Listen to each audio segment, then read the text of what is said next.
Puji Tuhan, Shalom, Haleluya. Nama saya Andreas Sustono. Bapak Ibu yang dikasih Tuhan, saya tinggal di Jakarta. Dan malam ini saya ingin bicara tentang hati manusia.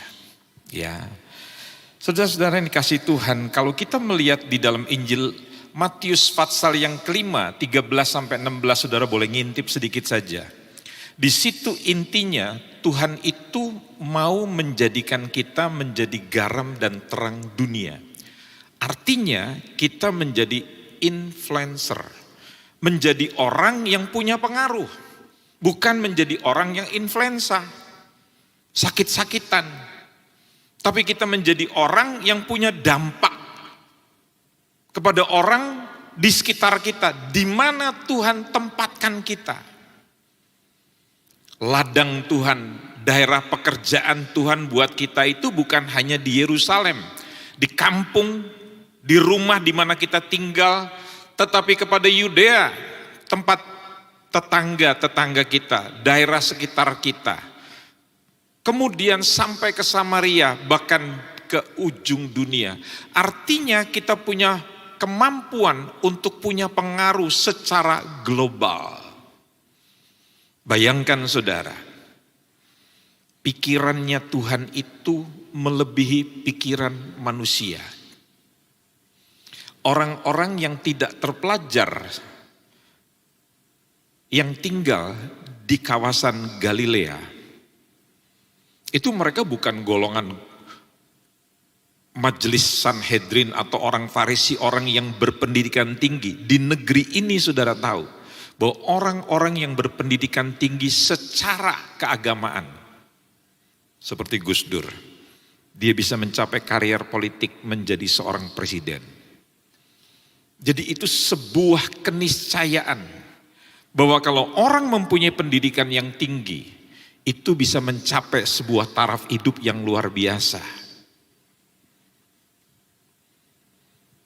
Dan pikiran Tuhan itu berbeda dengan pikiran saya, pikiran manusia.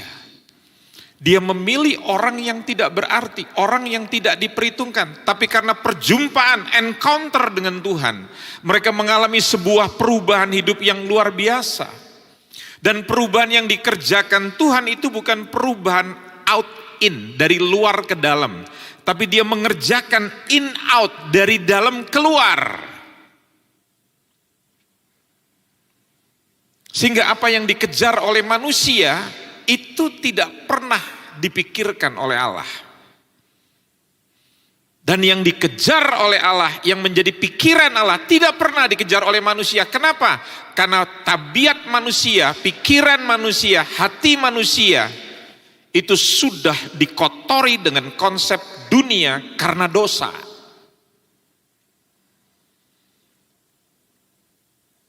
Jadi saudara lihat, apa yang dirancangkan Tuhan buat saudara dan saya bukanlah sebuah hal yang kecil.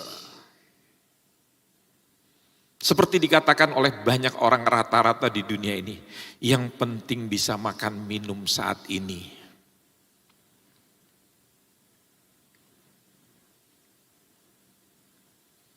Kenapa hanya segelintir manusia di negeri ini yang berpikir untuk kepentingan orang banyak? Negeri ini hampir hancur karena kekayaannya dipakai untuk mementingkan diri sendiri. Mental orang Indonesia, sekalipun berbalut agama yang saleh, tapi menipu orang banyak untuk kepentingan diri sendiri. Kristus tidak mengajarkan demikian. Dari pertama kali dia datang sebagai pribadi anak Allah, Allah yang menjadi manusia, dia berkorban untuk kemaslahatan, keselamatan, kesejahteraan, perubahan hidup manusia. Itu sebabnya manusia-manusia yang dipakai oleh Tuhan adalah manusia yang berpikir untuk orang lain, bukan untuk memikirkan diri sendiri. Perhatikan seringkali pada waktu bulan lalu saya memberikan ilustrasi. Pada waktu saya menemani seseorang atau saya menemani orang-orang lain naik ke atas puncak Gunung Semeru. Pertanyaan saya, Waktu saya sampai di desa terakhir namanya Ranupani. Tatkala mereka sampai di Ranupani karena saya menemani mereka, maka saya juga sampai di desa tertinggi terakhir di daerah pegunungan itu. Dan begitu saya sampai di puncak Semeru itu, mengantarkan mereka sampai di puncak, saya pun sampai ke situ. Jadi saudara tidak perlu khawatir. Pada waktu saudara memikirkan orang banyak, Tuhan juga ikut mengangkat hidup saudara. Tapi kalau saudara sibuk menginjak orang lain, saudara tidak akan pernah bisa menjadi orang yang besar, tidak akan pernah bisa menjadi orang yang mulia. Karena kerja saudara menekan orang ke bawah, terus menekan, menggosipin, ngejelekin. Lihat postur tubuh saudara akan semakin terus turun ke bawah.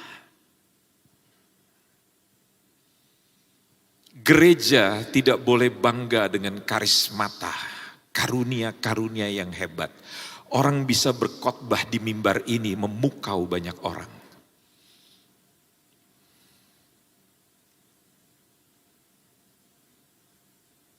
Penyanyi-penyanyi dunia, nyanyi di dalam studio rekaman, berbeda dengan dia nyanyi di depan panggung dalam bentuk konser. Nyanyian yang bagaimanapun yang tampaknya kurang indah, kalau sampai di panggung konser itu akan menjadi indah.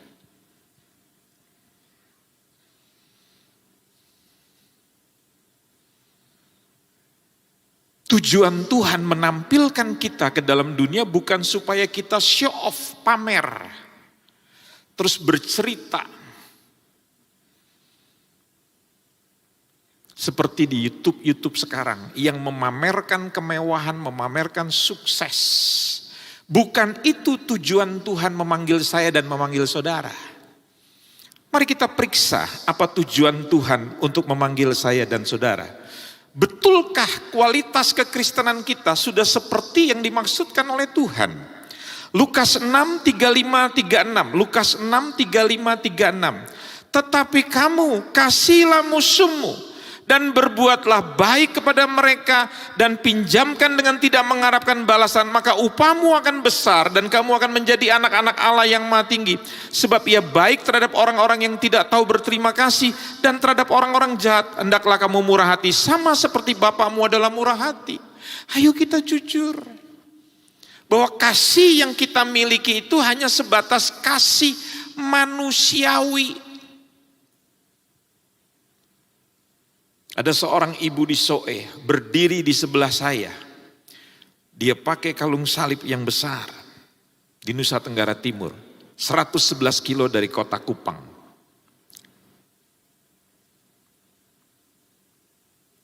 Dia berdiri di depan saya. Kami sedang menunggu taksi.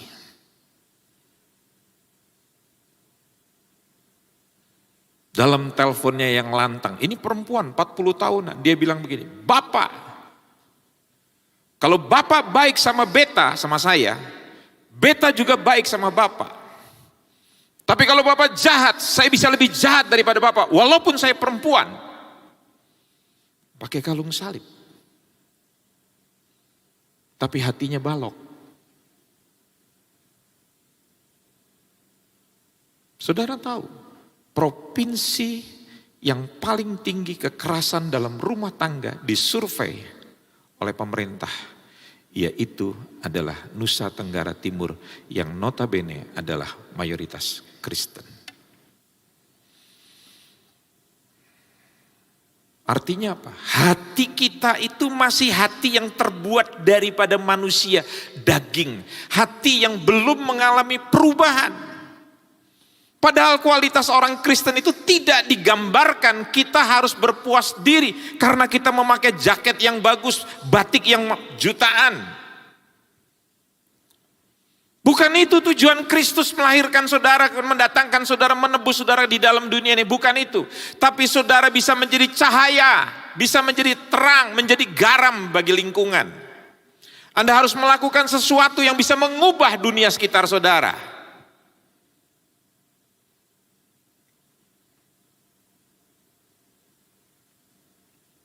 Sekarang Indonesia punya pemimpin yang hebat. Tetapi kalau rakyatnya, mentalnya tidak berubah, karakternya masih mau menang sendiri, karakternya hanya mengasihi pada orang yang mengasihi, berbuat baik kepada orang yang berbuat baik. Apa kelebihan saudara sebagai seorang Kristen? Saya kemarin menulis dalam quote saya 2 hari yang lalu. Kalau saudara mengaku seorang beragama tapi tidak suka beribadah, apa bedanya dengan orang yang mengaku tidak percaya pada agama dan kepada Tuhan? Mereka pun tidak pernah beribadah. Jangan jadi orang Kristen yang hari-hari ini saudara tidak lagi suka untuk beribadah. Dengan Anda tidak beribadah, Anda tidak pernah jumpa dengan teman-teman saudara. Bagaimana saudara bisa punya pengaruh dengan orang-orang? Tatkala ada kedukaan dalam keluarga saya cukup datang tanpa saya berkata-kata. Tapi keluarga saya melihat kehadiran saya, itu sudah menghibur mereka, menenangkan hati mereka. Itulah arti kehadiran. Ada banyak orang Kristen sekarang 2 tahun lebih pandemi, kita terbiasa untuk kebaktian on-site. On-site, online. Off-site. Tidak hadir di tempat. Dan tidak serta-merta juga tatkala kita ada di tempat ini, kita sudah memenuhi kemauan Tuhan. Kita harus punya relasi, harus punya hubungan. Itu sebabnya gereja kita punya family altar yang harus terus dikembangkan. Sekalipun gereja kita besar, tetap kecil. Karena kenapa? Punya relasi, punya hubungan. Kita sakit, ada yang peduli pada kita. Kita mengalami masalah yang berat, ada yang care, peduli pada kita. Dan kita punya kesempatan untuk mengasihi orang. Dan kalau saudara tidak punya hubungan, koneksi dengan orang-orang di sekitar saudara, bahkan dengan orang yang telah mengkhianati saudara, menyakiti saudara, bagaimana saudara punya kesempatan untuk mengasihi mereka? Kan tidak mungkin. Coba lihat ayat 27 sampai 35 Lukas 6.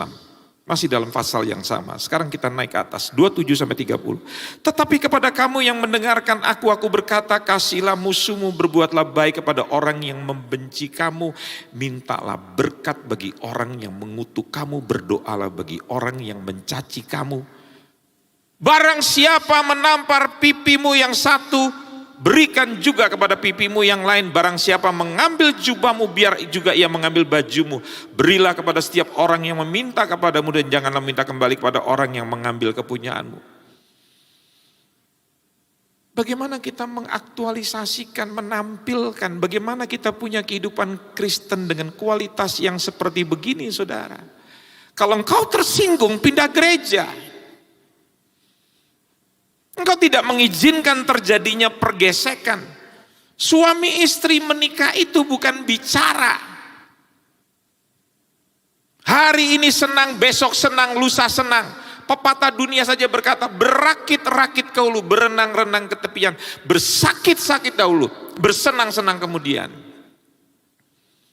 Di dalam pernikahan ada yang namanya bulan madu. Namanya juga bulan madu, cuman sebulan madunya. Habis itu tinggal bulannya aja. Saudara akan mengalami masa pergolakan, masa penyesuaian yang panjang sebelum sampai kepada masa yang disebut musim semi kembali. Anda harus melewati musim yang disebut musim gugur, musim dingin. Di situ terjadi konflik dan bisa saling mendiamkan. Dan orang berpikir kalau sudah konflik begitu jalan keluarnya cuma 2. Yang paling gampang cerai. Yang kedua tetap bertahan, tetapi menjadikan rumah tangga itu menjadi neraka dan mereka diam-diaman punya kehidupan masing-masing. Mereka lupa setelah musim gugur, musim dingin akan datang musim semi kembali. Musim itu selalu berputar. Bagaimana saudara punya kesempatan melakukan, merefleksikan firman Tuhan ini? Kalau setiap masalah saudara pindah gereja, ingat ya, saudara yang tidak tertanam dalam satu gereja, hanya menjadi orang Kristen yang kutu loncat. Saya mau kasih tahu, dia boleh dapat pengetahuan firman yang banyak, tetapi secara karakter dia tidak akan pernah mengalami kedewasaan. Karena kedewasaan tidak pernah diukur daripada usia. Banyak orang mengukur kedewasaan itu karena kita punya kumis. Jangan lupa, kucing saudara juga berkumis. Bulu dada bukan lambang kedewasaan, karena monyet lebih banyak bulu dadanya. Jangan melihat tanda-tanda lahiriah, gereja Tuhan. Khotbah Yesus di atas bukit dalam Injil Matius 5, 21 sampai 48, enggak perlu dibuka. Anda catat saja, Anda baca. Di situ Matius membahas tentang hati manusia secara lebih luas. Matius di sini bercerita bahwa kemarahan, perzinahan, ketidaksetiaan terhadap pasangan dalam pernikahan, ketidakjujuran, kebencian, itu berasal dari dalam. Bukan yang keluar yang menajiskan, ya maksud saya yang masuk yang menajiskan, tetapi yang keluar. Sekarang masalahnya orang Kristen tidak mendandani, memperbaiki manusia batiniahnya. Yang diperbaiki itu yang didandani, yang cantikkan itu, yang dihias itu, yang di make up itu adalah semua penampilan luar. Datang ke butik cari pakaian-pakaian yang bagus, sepatu-sepatu yang bagus, tas-tas yang hebat. Rambut dibuat yang sedemikian rupa. Hanya penampilan luar, dan kita terpesona melihat orang-orang dengan penampilan-penampilan yang jet set. Yang pakaiannya serba mahal, mobilnya serba mewah. Dan saudara tahu, itu tidak ada di dalam kamusnya Tuhan. Makanya sebagai seorang hamba Tuhan, sebagai seorang anak Tuhan yang mengerti kebenaran, dia tidak akan pernah resah melihat tetangganya pakai tas Gucci, sementara dia cuma tasnya gentong. Toh lambangnya sama, G. Dia nggak perlu stres lihat jam tangan temennya Grand Seiko, sementara saya cuma Seiki. Nggak ada masalah, yang penting detiknya sama ke kanan. Harga itu tidak ada artinya. Yang membuat harga itu berarti kan penilaian manusia yang relativisme. Kalau saudara belajar kebenaran, saudara tidak akan dipusingkan dengan teori-teori dunia. Makan gado-gado di hotel bintang 5 dengan di kaki 5, bahannya sama. Tapi suasananya aja beda. Tapi begitu saudara pergi ke WC ke Jamban, hasilnya sama. Yang makan di hotel bintang 5 bukan keluar berlian ataupun kristal. Kalau saudara memahami kebenaran ini, hidup itu sebetulnya simple. Tapi dibuat susah oleh pengertian filosofi, filsafat dunia yang sedang mencari kebenaran dan mereka pusing. Saudara tahu, teman-teman saya dokter psikologi yang belajar psikologi, stres. Semakin mengerti manusia, semakin banyak pertanyaan. Karena kalau psikologi bisa menemukan jawaban persoalan di dalam hidup manusia, Yesus nggak perlu datang ke dalam dunia. Kalau psikologi bisa menyelesaikan semua konflik dalam rumah tangga, Yesus nggak perlu datang dalam rumah tangga. Bilang pada sebelahnya, hanya Yesus yang bisa menyembuhkan, menyelesaikan masalah kita. Setuju? Bilang pada dirimu sendiri. Kalau enggak ada persoalan dalam rumah tangga, jangan berantem dulu. Doa, ajak pasanganmu yang berantem, sebelum kita mulai berantem kita doa dulu. Saya begitu saudara dengan teman-teman di jaringan doa nasional. Kita udah panas-panasan, kita konflik. Saudara tahu pada waktu kami konflik, beberapa teman-teman saya mungkin dulu bekas jagoan-jagoan, dia bisa gebrak meja. Dia marah.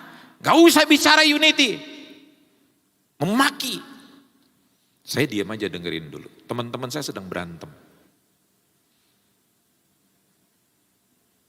Dan begitu selesai saya tanya sama mereka, sudah? Oke, kalau sudah saya bicara. Saya senang loh kita sekarang bisa sampai di tahap seperti ini. Kenapa? Karena hubungan itu seperti hubungan suami istri, hubungan pertemanan seperti suami istri. Pertama kali kita bertemu semua indah. Tapi sekarang saya senang kita bisa menghadapi konflik. Apa itu konflik? Kita mulai beda pendapat. Dan cara kita konflik dengan cara temperamental kita masing-masing. Kita gebrak meja, ada yang mendamprat, ada yang mau berkelahi. Itu kelihatan asli kita. Tapi kalau pertemanan kita mau berhasil, mau nggak kita saling memahami teman-teman kita dan kita mengampuni mereka. Bukan kita pintar mengatakan bahwa saya harus mengampuni mereka. Ini adalah sarana untuk kita belajar, didewasakan. Konflik itu mendewasakan kita. Selama orang tidak pernah konflik, kita tidak akan ketahuan sabar atau tidak. Saya dulu belajarnya begitu saudara di Jakarta. Supir bajai itu kalau mau belok hanya Tuhan yang tahu dan supir itu sendiri. Kenapa? Karena dia tidak pernah pakai sen. Jadi kalau saya berjalan di belakang bajai, tiba-tiba saya mesti ngerem mendadak. Dan saudara tahu, sebagai seorang hamba Tuhan, sebagai seorang pendeta, saya masih bisa marah. Karena saya tumbuh besar sebagai seorang anak militer. Biasa berkelahi, punya 3 bela diri, atlet perbakin.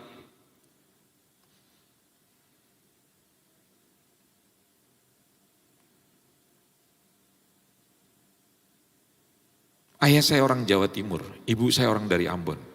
Semua temperamental. Ibu saya kalau marah nggak bisa lembut. Tuang ngalah beta cigo sipu rambut 1 kali beta banting saya mati. Itu saya punya mama. Dan bagaimana saya bisa menjadi lembut? Yang ada saya, orang Sunda bilang saya menjadi lembut. Tahu itu lembut? Setan. Tapi Kristus bisa mengubah perangai hidup kita. Itulah Kristus. Dan bagaimana cara dia mengubahnya? Dia mulai mengubah dari hati. Nah, penutup saudara-saudara, saya akan cerita secara sederhana saja. Di dalam Injil Matius 13 ayat yang ketiga sampai dengan ayat yang ke-9 atau dalam Injil Lukas pasal yang ke-8 bunyinya sama. Ya, kita lihat Matius 13 dari ayat yang pertama, perumpamaan tentang penabur. Nah, saudara lihat di situ. Ayat 4, ayat 3 bagian terakhir, katanya adalah seorang penabur keluar untuk menabur. Pada waktu ia menabur, sebagian benih itu jatuh di pinggir jalan, lalu datanglah burung dan memakannya sampai habis.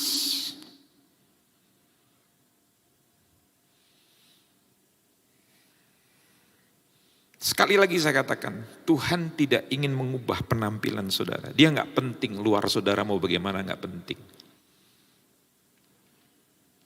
Kita senang dengan keseragaman, Tuhan senang dengan keragaman. Kita senang bikin uniform.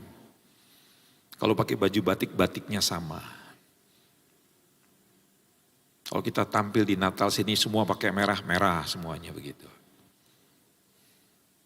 Ya. Tanah yang pertama benih itu jatuh, tapi jatuhnya di pinggir jalan. Saudara tahu, ini orang dengar firman Tuhan tiap minggu. Mungkin sekarang dengan YouTube hampir tiap hari dia dengar firman Tuhan. Tapi firmannya tidak pernah masuk ke relung hati. Cuman lewat, dengar, keluar lagi. Saudara tahu iblis punya cara untuk membuat kita tidak mendengarkan firman Tuhan. Sekalipun secara fisik kita ada di dalam tempat ini, di dalam ruang ibadah. Bagaimana caranya? Yang pertama, waktu kita dengar firman Tuhan, kita main sosmed.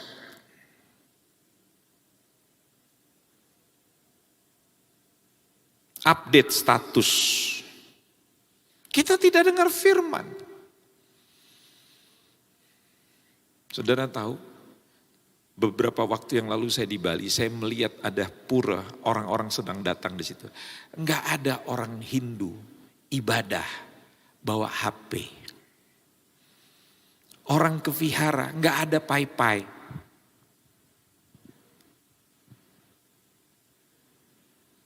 Enggak ada. Saudara-saudara saya yang sholat di masjid, enggak ada mereka sembahyang.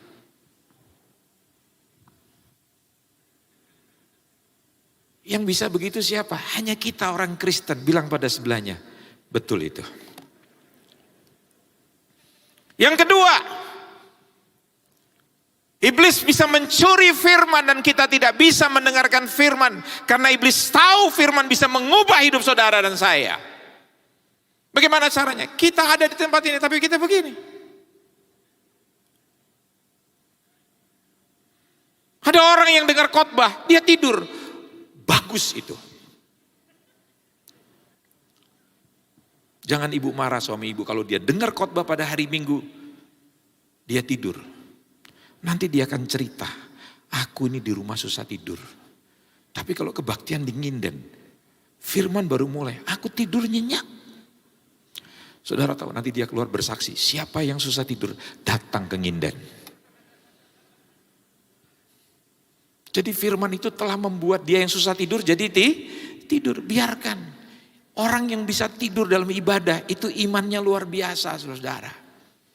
Anda ingat waktu Yesus mengalami badai dengan murid-muridnya, air sudah mulai masuk ke dalam perahu dan mereka ketakutan, takut tenggelam.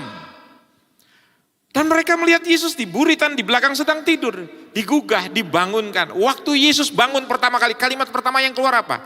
Di mana imanmu? Orang di tengah badai bisa tidur itu karena iman. Sama, orang di tengah ibadah bisa tidur itu karena imannya kuat. Ya. Jadi nggak perlu disindir. Saya sedang tidak menyindir, sedang menyinggung Anda. Yang ketiga, yang membuat firman itu tidak bisa diterima oleh kita. Karena pada waktu pendeta berbicara di depan, kita bicara juga. Gimana tadi belanjaannya? Ntar habis selesai ini kita makan pecel lele atau makan ayam apa?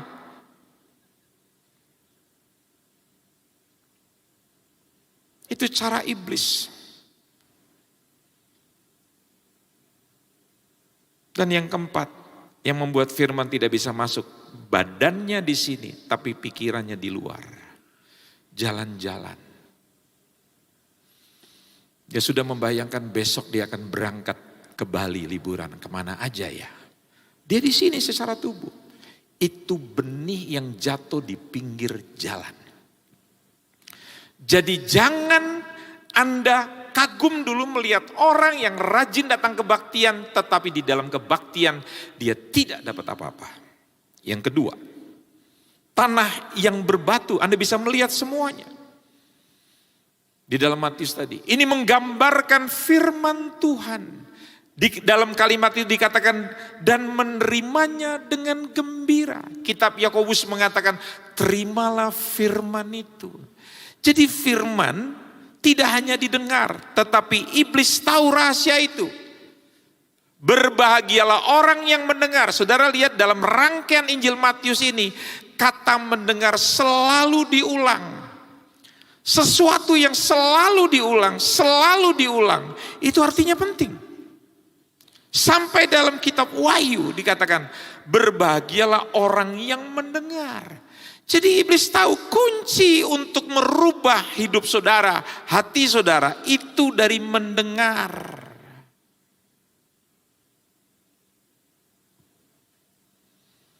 Dan yang kedua, saudara harus menerima itu firman. Tapi masalahnya di sini saudara-saudara. Di sini dikatakan menerimanya dengan gembira. Firman telah memasuki otak kiri. Logika. Otak manusia ini terbagi dua. Otak kiri dan otak kanan. Otak kiri itu logika. Otak kanan itu adalah emosi perasaan kita.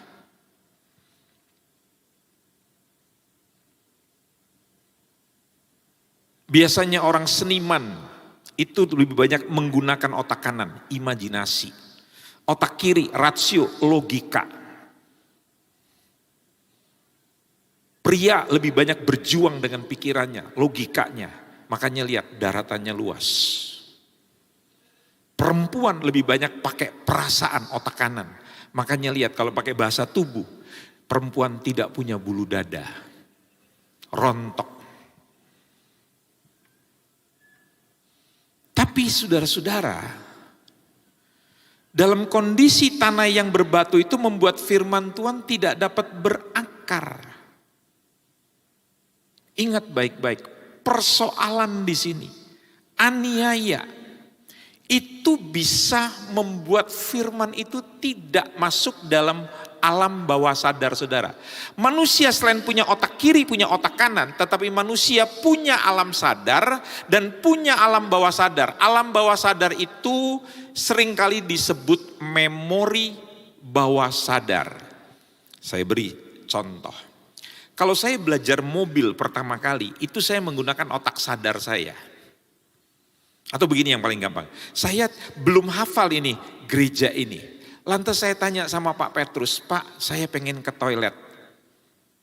Karena di sini banyak pintu, dia bilang Bapak pergi ke pintu yang nomor 2 di situ, nanti Bapak turun tangga 2 kali, nah Bapak akan harus jalan kira-kira berapa meter, nanti Bapak lihat ada pintu, Bapak masuk ke lorong situ, nanti di situ ada 2 toilet besar. Saya belum hafal, jadi saya betul-betul masih menggunakan otak sadar. Begitu sudah tersimpan dalam memori bawah sadar saya, otak sadar saya nggak perlu bekerja lagi.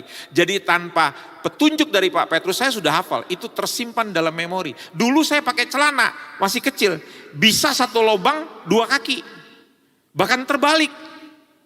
Tapi lama-kelamaan sekarang bisa sambil telepon saya bisa masuk celana tanpa terbalik. Kenapa? Karena sudah terekam dalam memori bawah sadar. Dan dengarkan, dalam hidup manusia 95% yang memimpin hidup manusia itu adalah yang tersimpan dalam memori bawah sadar. Dan hanya 5% saudara dipimpin oleh otak sadar. Dan saya mau beritahu, berdasarkan penelitian, lebih daripada 70% ya, yang diisi di dalam otak bawah sadar kita, saudara-saudara, yang terekam di dalam bawah sadar kita, itu adalah hal-hal yang merusak, hal-hal yang destruktif. Seperti apa? Ide-ide yang negatif, kata-kata hujatan, kamu bodoh, kamu tidak secantik taci-tacimu. Kamu itu anak spesial, anak sial. Papamu mati waktu kamu lahir. Mama jadi susah gara-gara papamu mati karena kamu lahir. Mestinya dulu mama cekek kamu. Itu kata-kata dari orang yang berotoritas, berpengaruh, dan itu berbekas, membentuk kita punya kehidupan. Bayangkan saudara, Anda baru jadi Kristen 3 tahun yang lalu, 15 tahun yang lalu, atau seperti saya. Tahun 79 saya jadi Kristen. Tapi sebelum saya jadi Kristen, saya beragama yang lain. Dan saya sudah banyak menerima kata-kata, ide-ide, pemikiran di dalam alam bawah sadar. Saya rekam di dalam alam bawah sadar saya. Dan apa yang terekam di dalam alam bawah sadar saya, itulah yang memimpin kehidupan saya. Begitu saya mengalami kesukaran karena saya sudah punya gagasan, prinsip bahwa menikah itu tidak boleh susah, tidak boleh konflik. Dan begitu konflik, saya lebih baik, hidup saya masih panjang, daripada saya susah lebih baik saya hidup sendirian. Tidak perlu menikah, batalkan pernikahan. Hati-hati kalau Anda mau menikah, bagi yang belum menikah, dengan siapa Anda menikah. Kalau dia punya nilai yang tidak sama dengan firman, Anda akan menghancurkan hidup rumah tangga Anda. Dan ingat, waktu rumah tangga Anda hancur, itu menghancurkan keturunan Anda. Dan bukan hanya menghancurkan keturunan, itu menghancurkan hidup saudara. Kekristenan bisa roboh, bisa hancur hanya karena batu-batuan kesukaran. Kesukaran akan menguji kualitas orang Kristen. Yang ketiga, tanah yang bersemak duri. Ini menggambarkan orang yang telah menerima firman Tuhan. Makanya jangan kagum lihat orang yang terima firman Tuhan dengan senyum. Amin. Yes, ya, haleluya.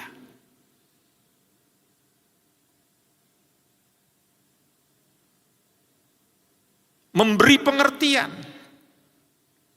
dan sampai menyentuh otak kanannya. Dia bisa gembira, oke. Tapi sayangnya saudara-saudara, waktu firman ini dimasukkan ke dalam alam bawah sadar atau otak kanannya, pikiran bawah sadarnya tertanam juga, tadi saya katakan, semak berduri. Jadi sebelum pikiran yang baru itu, benih yang baru itu masuk dalam alam bawah sadar saudara, ingat, di dalam alam bawah sadar saudara sudah ada 72-73% ide, pikiran-pikiran lama yang destruktif, yang merusak. Di dalam bahasa di sini disebut pikiran semak duri. Apa itu pikiran semak duri? Dia menjelaskan yang pertama katanya kekhawatiran. 2, tipu daya kekayaan. Kenapa kekayaan itu dalam Injil Matius 13 disebut tipu daya? Dengarkan contoh ilustrasi ini. Dulu saya berpikir dengan saya memiliki HP, itu rata-rata manusia bilang begitu. Kalau saya mempunyai HP yang harganya lebih daripada 20 juta yang canggih itu, maka saya pasti akan gembira. Dan saudara tahu, begitu saudara punya HP 20 juta rupiah, 3 bulan kemudian keluar yang baru, saudara menjadi tidak bahagia. Duh, itu lebih canggih.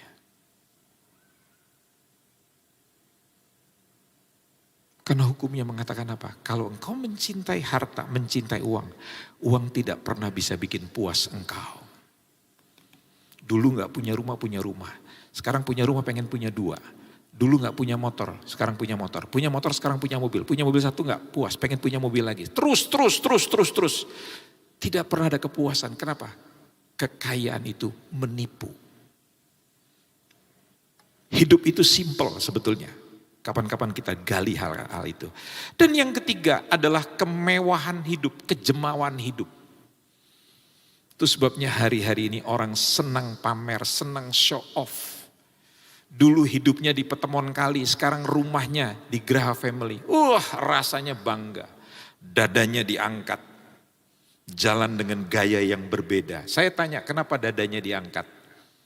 Karena belum pasang ring jantung. Kalau sudah pasang ring jantung seperti teman saya, 6 ring jantung jalannya mulai begini. Karena dokter Singapura bilang, sekali lagi kamu akan bypass. Kalau enggak hati-hati habis bypass, bygone. Bye-bye. Manusia sekalipun kaya, punya segala satu. Penyakit menyadarkan dia bahwa dia bukan apa-apa. Ada seorang kawan saya yang sudah dirawat bertahun-tahun. Di rumah sakit, belum keluar sampai hari ini. Semua harta sudah habis dikuras karena penyakit. Coba, apakah Anda tidak bersyukur Anda bisa hidup, menghirup napas, berjalan dengan baik tanpa bayaran sama sekali? Bisa nangkep gak saudara? Itu jaminan Tuhan yang luar biasa. Jangan kita menjadi sombong hanya karena kita sekarang memakai jaket yang mahal. Atau jaket yang mahal yang tahu cuma dirimu sendiri. Orang di sebelahmu gak tahu kok. Betul gak? Engkau pakai celana dalam yang mahal. Apakah orang lain tahu? Yang orang lain tahu cuma celana dalamnya Superman. Engkau kan bukan Superman, Suparman. Mau pakai pakaian dalam 1 juta, 3 juta, 5 juta. Itu ditaruh di dalam dan tidak ada orang yang tahu. Kalau hari Minggu saya khotbah pakai dasi. Mereknya juga di belakang. Tidak mungkin dasinya saya balik. Supaya orang lain tahu. Gila itu. Enggak penting berapa nilai barangmu. Yang penting kau tahu berapa nilai dirimu yang bukan dibangun dengan nilai-nilai dunia. Engkau berharga bukan karena engkau pakai pakaian yang mahal. Engkau berharga karena Tuhan mau mati buat diri saudara. Amin saudara-saudara. Tidak ada orang yang mau mati buat seseorang kalau orang itu tidak berharga. Ingat baik-baik, dimanapun kau tinggal. Bagi Tuhan kau berarti bukan karena engkau pintar, bukan karena engkau mahal, bukan karena engkau memakai atribut yang mahal. Tapi karena engkau berharga dan kau bisa dipakai Tuhan jadi berkat buat yang lainnya. Jadi selama akar-akar di dalam hati kita ini tidak dibereskan, pikiran semak duri ini tidak dibereskan, Anda akan selalu khawatir, Anda akan selalu ditipu dengan kekayaan dunia, Anda akan selalu berpikir tentang kemewahan. Kemewahan itu bukan untuk dipakai untuk pamer bersenang-senang. Kemewahan itu, berkat itu diberikan sama Tuhan. Hukum ekonominya Allah itu dalam pengkhotbah. Dia bilang begini, semakin banyak engkau menerima berkat, seharusnya semakin banyak orang bisa menikmati berkat itu dari hidupmu. Itu hukum ekonominya Allah. Kalau kita enggak, yang kaya semakin kaya, yang miskin semakin miskin. Kenapa? Karena kita tidak suka berbagi. Medit kita. Kikir, namanya dermawan, tapi kita kikir, nggak cocok nama dermawan, ganti nama kirman, kikirmen. Dan yang terakhir, tanah yang baik. Saudara tahu, Tuhan ingin kita seperti tanah yang keempat ini. Tanah yang baik menggambarkan orang yang terus-menerus merenungkan firman Tuhan, membuang pikiran-pikiran lamanya, dan terus menanamkan firman Tuhan ke dalam pikiran bawah sadarnya. Saudara tahu, inilah satu-satunya cara supaya pikiran yang rusak tadi, yang sudah ditanam dari kecil, itu mulai dikeluarkan, diganti dengan pikiran baru. Anda harus sengaja menanamkan. Lihat Petrus yang penakut sebelum dia dibaptis Roh Kudus. Tiba-tiba dia bisa tampil menjadi manusia pemberani. Kenapa Daud bisa mengalahkan singa? Dia bukan lawan katak, bukan lawan tikus, lawan singa, lawan harimau, lawan beruang. Dan puncaknya dia bisa mengalahkan raksasa yang namanya Goliat. Kenapa? Karena penyertaan Allah membuat dia menjadi orang yang pemberani. Bukan berani berbuat jahat, bukan berani menipu. Tapi berani melakukan yang benar. Itu kodrat orang percaya. Jangan jadi orang Kristen maksiat, maaf. Kitab Bilangan mengatakan jangan kita jadi bajingan. Itu kosakata yang dibuat dalam kitab Bilangan. Bukan perkataan saya. Jangan jadi orang Kristen yang bejat. Kalau Anda mau jadi jahat, jahat sekalian. Kalau Anda mau jadi baik, baik sekalian. Jangan suam-suam, jangan separuh-separuh ke gereja. Iya, jahat iya. Orang Kristen kok nipu. Orang Kristen kok korupsi. Tidak ada predikat orang Kristen yang seperti demikian. Karena dia adalah garam dan terang dunia. Mengatasi kebusukan dunia. Menerangi kegelapan. Nah, sekarang kita mengerti. Kenapa ada orang-orang yang berbuah, ada orang-orang yang tidak berbuah. Ada banyak orang yang tidak dapat menghasilkan buah dalam kehidupannya. Kenapa? Karena alam bawah sadar mereka masih tertanam pikiran-pikiran semak duri yang belum dicabut. Firman itu harus didengar. Firman itu harus diterima dengan senang. Makanya orang yang senang mendengar firman Tuhan itu kelihatan dalam wajahnya antusias. Setelah dia menerima, dia harus merenungkan. Dia harus melakukan firman. Saudara tahu, gimana sih sesuatu yang jahat itu bisa terjadi di dalam kehidupan kita? Biasanya sebuah kejadian yang berkesan, yang sangat kuat, itu gampang kita terima. Contoh, sewaktu kecil kita ditabok oleh orang tua kita. Itu berkesan. Dan itu membekas di dalam diri kita. Kemudian kita mengalami itu bukan sekali, dua kali, berulang-ulang kali kita dihina oleh orang tua kita. Bodoh, anak goblok, anak tidak berguna, mati lebih baik. Dan itu disampaikan berulang-ulang. Dan itu terekam di dalam alam bawah sadar kita. Kemudian apa?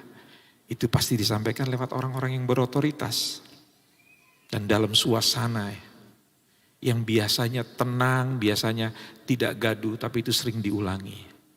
Dengan cara yang sama saudara, seharusnya firman itu diterima dengan kesan yang kuat. Kita mengalami rema, bukan pengetahuan saja. Kita mengalami pembukaan. Wow, ini dia. Dan kemudian firman Tuhan bilang, perkatakan itu, renungkan itu berulang-ulang. Ibu-ibu tahu, kalau Anda pergi ke mall besar, Anda melihat sebuah tas bermerek yang begitu bagus. Itu biasanya iblis akan bilang, perhatikan mata kita, ibu-ibu terutama. Iblis bilang, renungkan siang dan malam. Terus ibu-ibu mulai berpikir, bener ya, gaun saya sudah merah, sepatu high heel saya sudah merah, bando saya merah, gelang saya merah. Kalau pakai tas merah, pasti lebih matching. Luar biasa. Semakin dipikirkan, semakin direnungkan. Terus ketemu sama orang. Lu lihat gak sekarang itu ada tas di Sale, di sale 30%. Jarang loh, dari orang yang berotoritas ngomong, semakin termotivasi. Saudara tahu kita tidak punya keinginan untuk membeli tas itu. Tetapi karena kita pikirkan siang dan malam dan ada orang yang terus menyiram, mendorong kita. Maka lambat laun tas itu akan pindah dari outlet di Singapura ke Geraha Family. Yang percaya katakan amin. Betul? Seharusnya kita juga begitu merenungkan firman. Biarkan firman itu tertanam dalam hati kita dan dia mulai mengganti. Kita mulai mengkonfes, mengucapkan kata-kata yang benar. Kata-kata yang takut, kata-kata yang terbalik kita buang. Sehingga yang mulai tertanam di dalam lubuk hati kita itu adalah kebenaran firman Tuhan. Sehingga semak duri tadi pikiran-pikiran yang tidak benar tentang kekhawatiran, tentang tipu daya kekayaan dan kemewahan itu selesai. Dan itu butuh waktu. Itu sebabnya kenapa?